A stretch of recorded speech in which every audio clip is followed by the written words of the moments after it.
So it's been a really intense week, and as you can see, I've been pretty busy getting this lot all together. There's about 50 nukes here, and together with the other ones that are underneath Mini Plus, so far I'm up to about 85. Difficult to work out exactly, but I'm going to carry on next week, and if I can make another 20 or 30 or even 40 next week, that will be me done. But it looks like, regarding the weather, we've got about 3 really good days: Monday, Tuesday, Wednesday, including tomorrow, Sunday. So if I can just get a few knocked out each day. It's hard work because you get into the apiaries, you get all set up, and you've got to have 3, 4, 5 hours free, not to just knock it out, otherwise there's no point in going. That's how I kind of work it out. But I knew it'd be like this time of year. The problem I'm finding is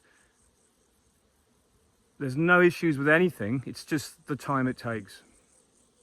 So you go in, you take off the roof, you remove any supers of honey if there is some honey.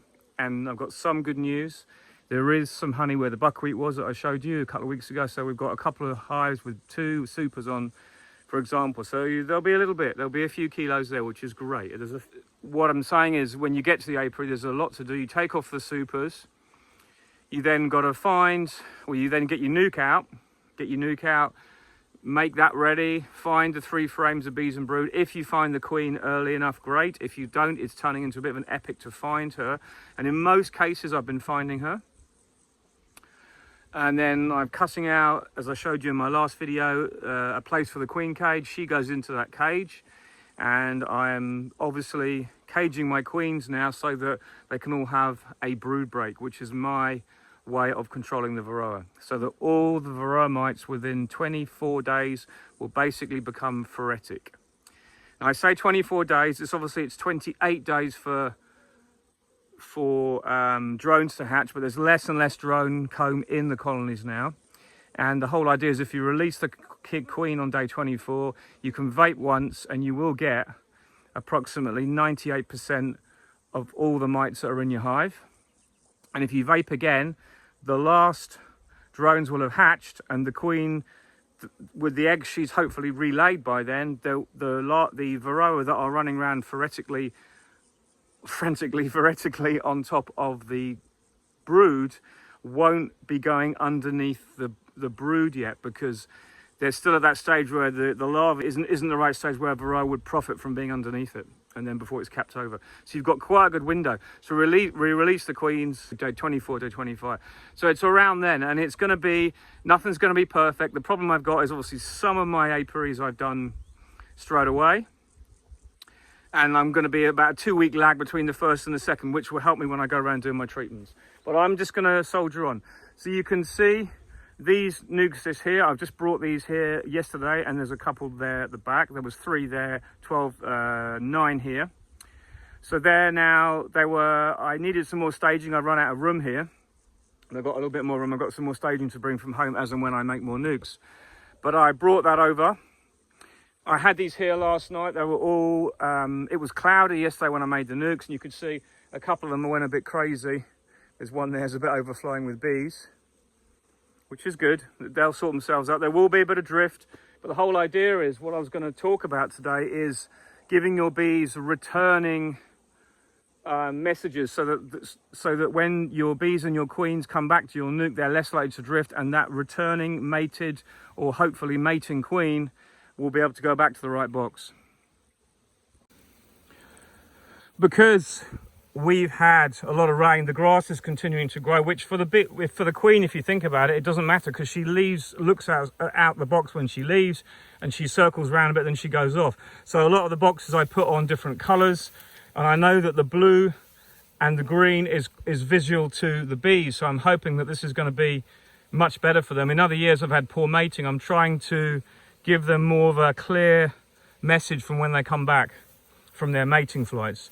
So I've done crosses, I've done dots, and I put some things like a few sticks in places. I know it sounds odd, but bees notice this stuff, and they'll notice the pattern of nukes when they fly. They'll go up and they'll spiral around. They'll notice things when they go. And that's the whole idea. It's no point in doing all the work and then not doing the last thing. You know, you need to get everything right. It's obviously you want to have mated queens returning. You want to have everything as good as you can, and the way you can do that is by looking at every single individual process.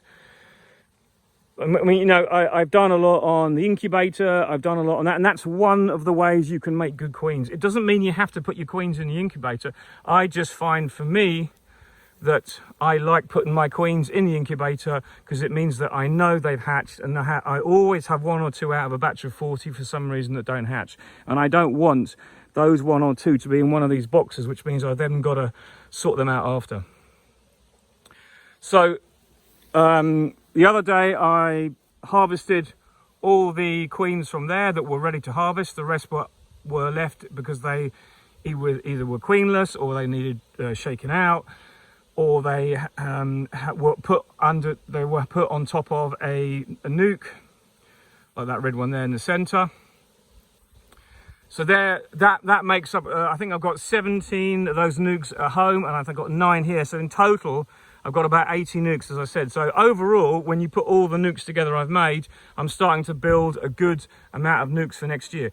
Now, that doesn't mean they're all going to make it through the winter. It doesn't mean they're all going to be mated. It's just, at the moment, it's about 50 of these ones that are here to mate, and there's other places I've got them mating as well. So what I'm doing is, I'm kind of doing different processes at different times that will culminate together at the end to give me all the same product.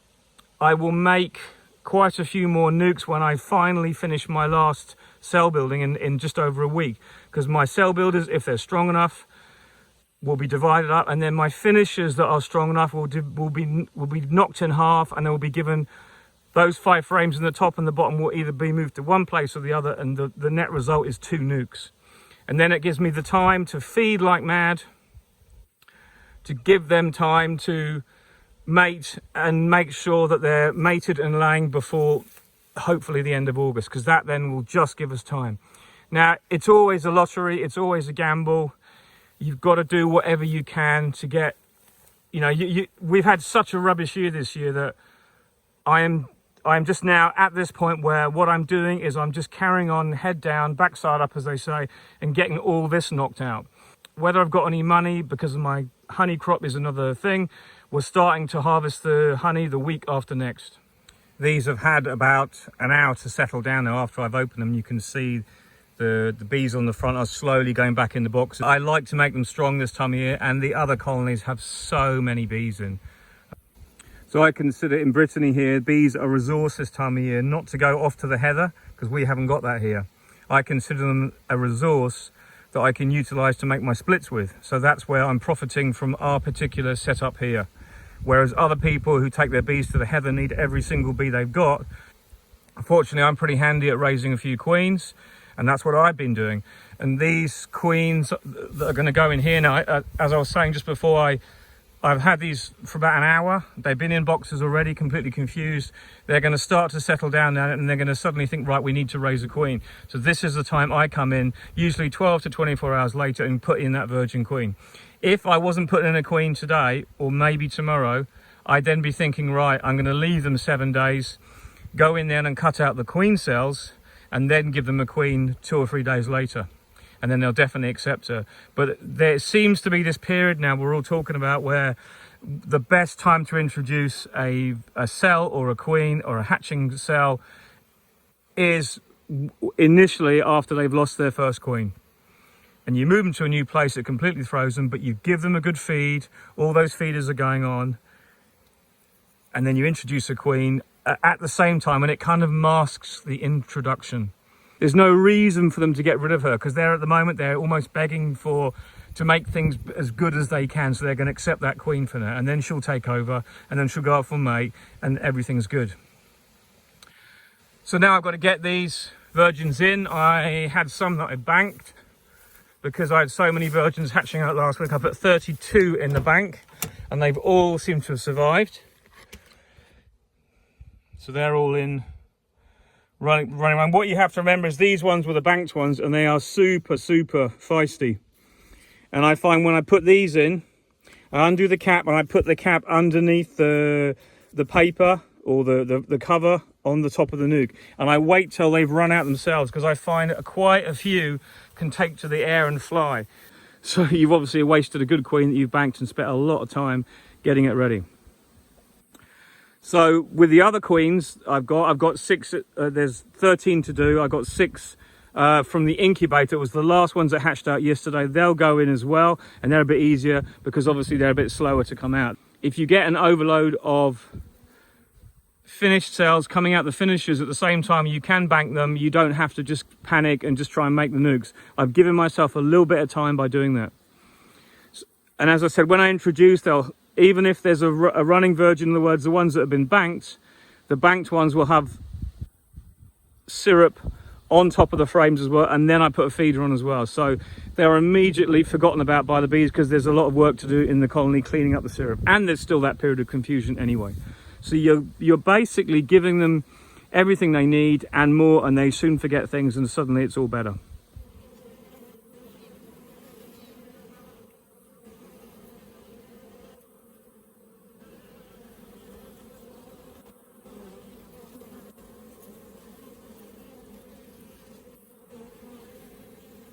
She's in and gone. So it took a little bit of time, but all these queens are in with syrup on, and syrup on top of the frames initially. They've all gone in. I haven't seen any fly, which is great. Just to say, this feeder is kind of deadly now. You've got a large amount of syrup on top of a colony that's small, but they will take the whole lot down. But I'm just going to show you this. Make sure that your feeders are really well seated down. You know, the bees can do whatever they can. I've even seen once, sometimes, I've even seen the pressure of bees trying to get underneath almost push this lid up just enough so they get under. And once that happens, you know, they fill it up with bees and they all drown. Okay, so make sure that all your feeders are really secure and they've got space, because when you put the roof on, sometimes it knocks them just a bit. Just be aware of that. So make sure they're all centralized. You can see the amount of bees here. One thing I also wanted to mention is robbing. And one of the biggest and easiest ways to ruin a colony is to get stress on it. You've got all your queens into your boxes. You've done everything you can. You've passed the raising stage. You've made it through the incubator. You got them out. You get them introduced. You think you've done everything right, and then robbing starts. And it's enough to kill a colony, to be honest, if it's bad. So what I'm going to be doing is, it's fine now. There's not much robbing going on because everything is equal.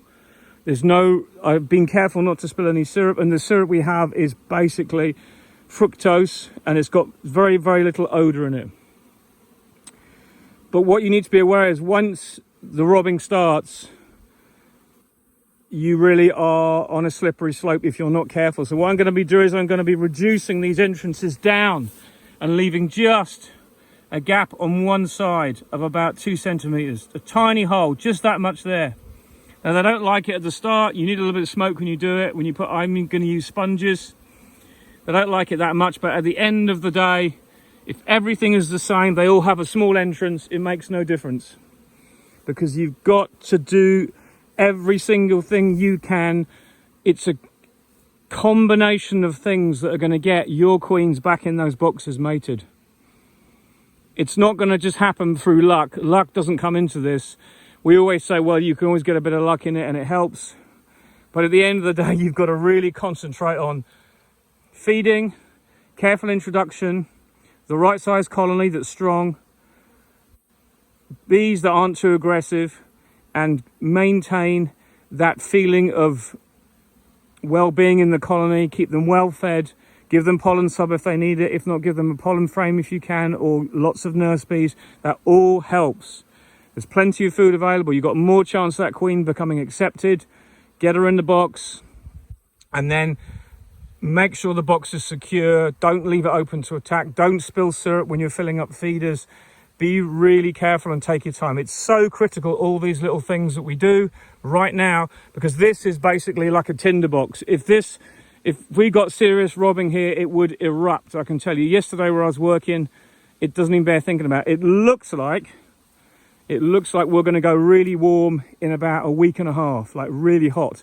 So I want all these colonies to have all their entrance reducers on by then, and I want all the queens in the boxes and it all finished and the first syrup in and done. And then what I'll do from then on, I won't give a lot of syrup because I don't want a lot robbed out if there was robbing. If I spill it, it gives less chance of issues. So, being positive, there's everything to play for. We've got good weather coming, got lots of queens in lots of boxes, and I'm just hoping now that we get a good bit of weather, but there's a lot you can do to make everything sweet.